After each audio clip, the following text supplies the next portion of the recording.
like when I first met you, I instantly know like how athletic or strong you're gonna be, and I knew just from you playing baseball, I knew from your build, I knew you were gonna be a pretty strong, athletic guy. So when we first started training, I was like, all right, I gotta hold these pads hard because this guy's gonna have all that twerk from baseball, you know. It's you're the only athletic person to ever tell me that, because I'm used to being around I'm used to being around baseball guys, which obviously fighters are still, they're strong, they're quick, but baseball is just a different type of force. You want to apply you need to apply a lot of force to hit the ball 400 feet in a very small amount of time. You need to apply a lot of force in a small amount of time to throw a ball 93 miles an hour. And so for my entire career in baseball, up until sophomore, junior year, I was never really a guy who would be considered above average pitcher.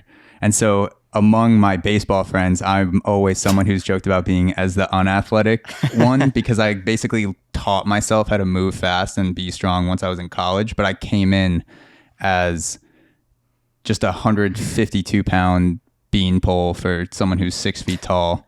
And that's why it's funny whenever you talk about me in terms of being athletic or kind of looking like I'm an athletic type person, I always think back to my friends that play back a video of me running a 6-yard dash in 8 seconds, which if you don't know, it's fucking horrible. It's literally like I was walking back in high school. So I still feel though, like you can tell though when you see a guy, like whether or not he's gonna be strong or he's gonna be like in tune with his body, and you're also not like uncoordinated. So there's a lot of people that are trained who are like, I have to teach them basically like what's forward, back, left, and right, and properly how to move, you know, because they just don't have a good grasp on like coordination also. So definitely. So the first thing you look to teach someone when you first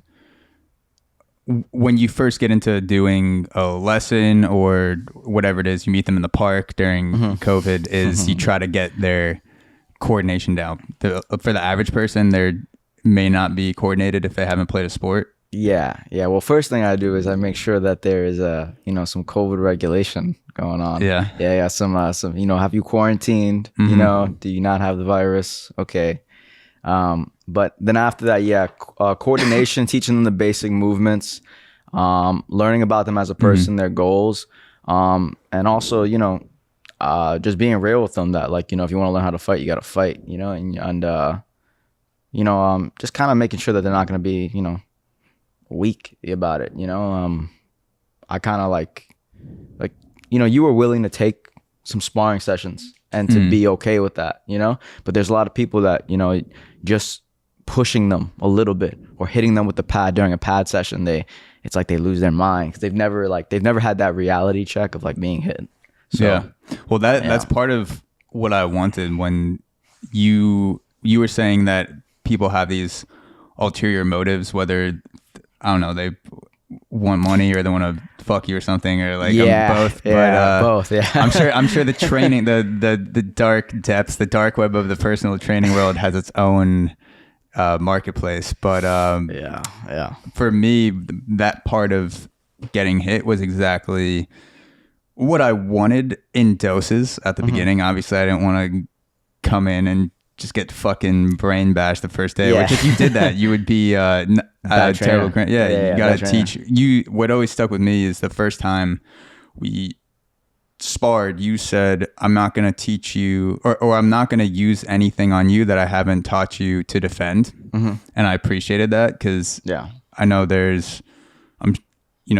I'm sure there's egos. Trainers are like anyone else where you have an ego or you want to show your client this is how capable I am or how powerful I am. So when you told me I'm going to only use the moves on you, I'm only going to kick you in ways I've taught you to defend, I'm only going to punch you in ways I've taught you to defend, that to me was like, oh, okay, like this is how I'm going to get better. He's going to throw shit at me, I'm going to learn how to defend it, or if it's if I don't know how to defend it, I'm going to learn it in the upcoming sessions, and then that becomes part of the game. So it's like you get power of learning a different strike, but then now you also have the responsibility of defending that, because if you teach me how to do a head kick or body kick, whatever certain combo, then that means that's up for use by you going forward as well.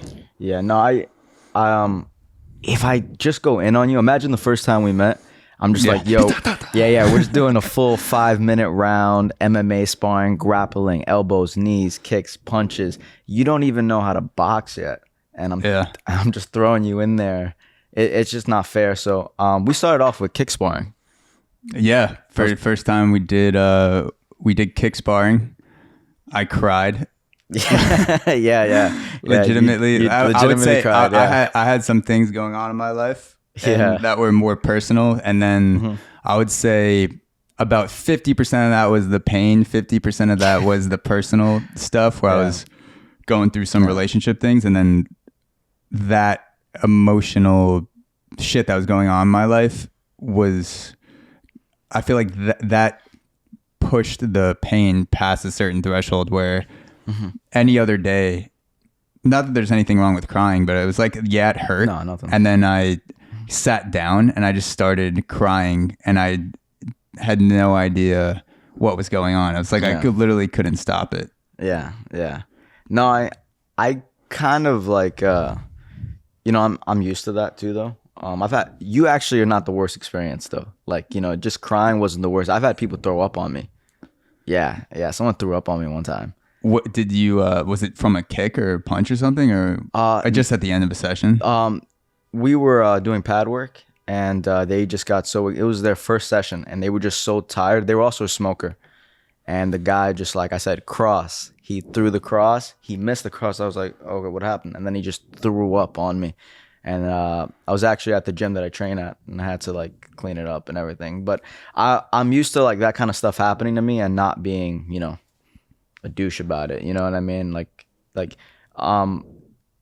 there are a lot of guys who I know who are trainers who are like kind of like dirtbags a little bit, like they're not dirtbags. They just, they'll make fun of you, and I've kind of like, I've thrown up after sessions. I've had sessions where like I've even cried, or just, you know what I mean? Just like being a fighter too is like, it's hard, where it's like, some days you're like the nail and you get your ass beat, and then, you kind of like, damn, like, why am I doing this? So I kind of understood your pain a bit when in that moment.